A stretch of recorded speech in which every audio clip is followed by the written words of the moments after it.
You've invested a lot in your education, and people have invested in you. And let me tell you, the world needs your talents. Man, does it ever. The world needs a lot, and we need it from you. We really do. We need it from you young people. I mean, I'm not speaking for the rest of us up here, but I know I'm getting a little grayer.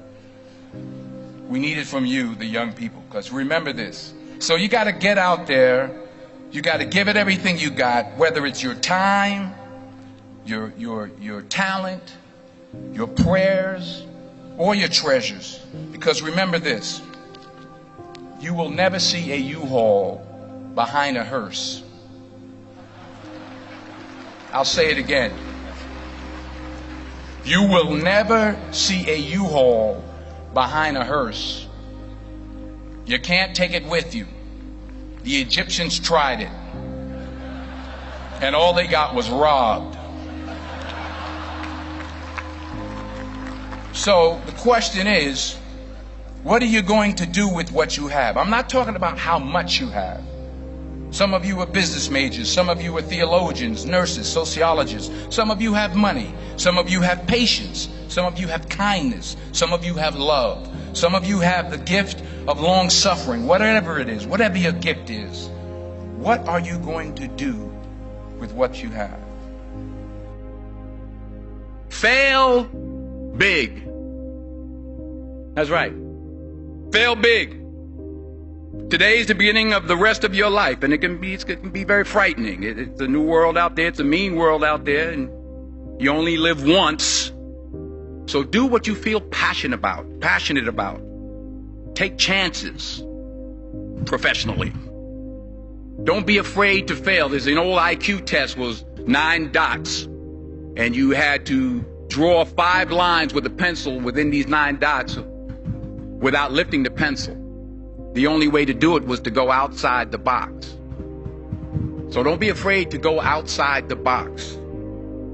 Don't be afraid to think outside the box. Don't be afraid to fail big, to dream big. But remember, dreams without goals are just dreams, and they ultimately fuel disappointment. So have dreams, but have goals. Life goals, yearly goals, monthly goals, daily goals. I try to give myself a goal every day. Sometimes it's just to not curse somebody out.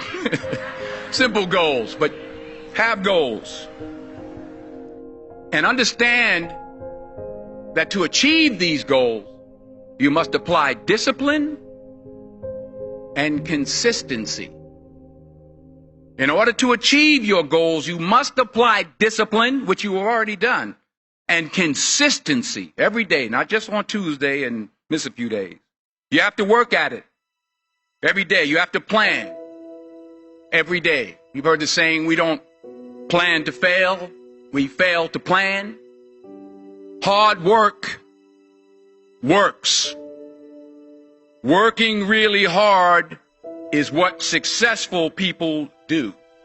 And in this text, tweet, twerk world that you've grown up in, remember, just because you're doing a lot more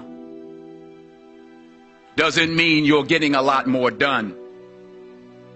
Remember that. Just because you're doing a lot more doesn't mean you're getting a lot more done. Don't confuse movement with progress. My mother told me, she said, yeah, because you can run in place all the time and never get anywhere. So continue to strive, continue to have goals, continue to progress.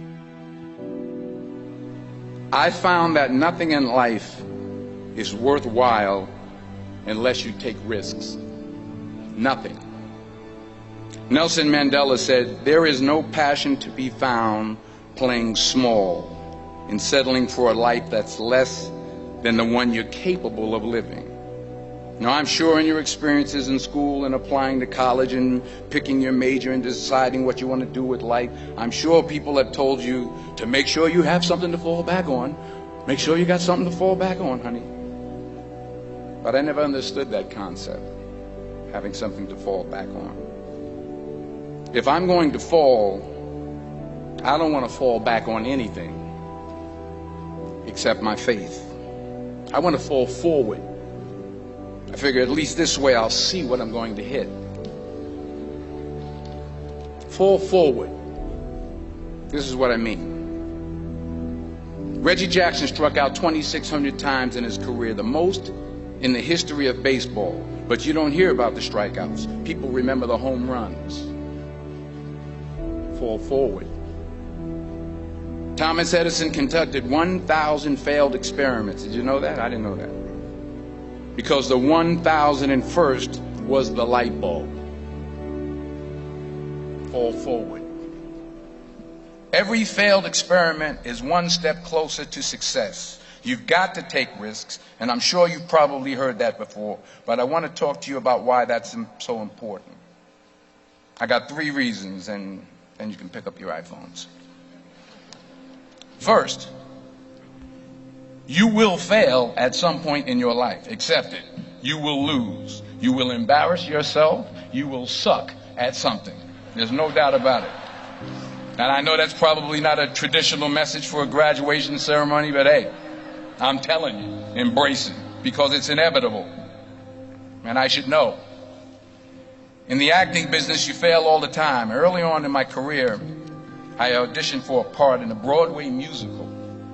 Perfect role for me, I thought, except for the fact that I can't sing. I didn't get the job. But here's the thing. I didn't quit. I didn't fall back. I walked out of there to prepare for the next audition, and the next audition, and the next audition. I prayed. I prayed. And I prayed. But I continued to fail, and fail, and fail. But it didn't matter, because you know what? There's an old saying, you hang around the barbershop long enough, sooner or later you're going to get a haircut. So you will catch a break, and I did catch a break. Last year, I did a play called Fences on Broadway. Someone talked about it. Won the Tony Award. And I didn't have to sing, by the way. But here's the kicker. It was at the Court Theater. It was at the same theater that I failed that first audition 30 years prior. The point is, and I'll pick up the pace, the point is, every graduate here today has the training and the talent to succeed. But do you have the guts to fail? Here's my second point about failure. If you don't fail, you're not even trying. I'll say it again. If you don't fail, you're not even trying. My wife told me this great expression. To get something you never had, you have to do something you never did. Les Brown's a motivational speaker. He made an analogy about this. He says, imagine you're on your deathbed, and standing around your deathbed are the ghosts representing your unfulfilled potential. The ghost of the ideas you never acted on. The ghost of the talents you didn't use. And they're standing around your bed, angry, disappointed, and upset. They say, we came to you because you could have brought us to life, they say. And now we have to go to the grave together. So I ask you today, how many ghosts are going to be around your bed when your time comes? Not only take risks, but to be open to life, to accept new views, and to be open to new opinions. While it may be frightening, it will also be rewarding. Because the chances you take, the people you meet, the people you love, the faith that you have, that's what's going to define you. Never be discouraged. Never hold back. Give everything you got. And when you fall throughout life, and remember this, fall forward. Say thank you for grace. Thank you for mercy. Thank you for understanding. Thank you for wisdom. Thank you for parents. Thank you for love. Thank you for kindness. Thank you for humility. Thank you for peace. Thank you for prosperity. Say thank you in advance for what's already yours. That's how I live my life. That's why I am. One of the reasons why I am today. Say thank you in advance for what is already yours. True desire in the heart for anything good is God's proof to you sent beforehand to indicate that it's yours already. I'll say it again. True desire in the heart, that itch that you have, whatever it is you want to do, that thing that you want to do to help others and to grow and to make money, that desire, that itch, that's God's proof to you, sent beforehand already to indicate that it's yours. And anything you want good, you can have. So claim it. Work hard to get it. When you get it, reach back. Pull someone else up. Each one, teach one. Don't just aspire to make a living. Aspire to make a difference.